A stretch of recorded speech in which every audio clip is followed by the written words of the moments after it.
كلمة يا حسرة على زمان بوعنبة، كلمة نقولوا فيها برشا في ثقافتنا الشعبية، لكن زعما منين جات الكلمة هذه؟ تبعوا بعض.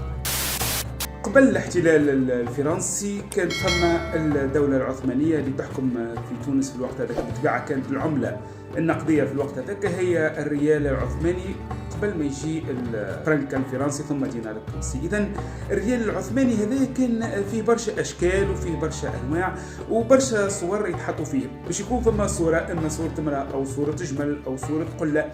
من بين الصور اللي كانت موجودة صورة عنبة في الريال العثماني. إذا قلنا العنبة هذه في الريال العثماني كانت تميز القطعة النقدية اللي كان عندها قيمة مالية معينة هامة في الوقت هذاك. بالطبيعة بعد جاء الفرنك الفرنسي ثم بعد الدينار التونسي. بطبيعة الحال قيمة العملة باش تقل مع مرور الزمن، الفلوس مش باش يكون عندها نفس القيمة المالية كما قبل.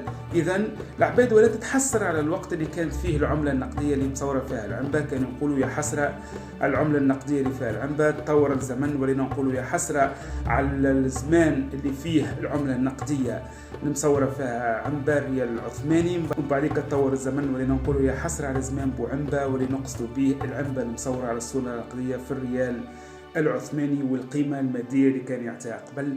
هذا هو من جات كلمة زمان بوعنبة. تابعونا كل مرة نعطيو كلمة جديدة.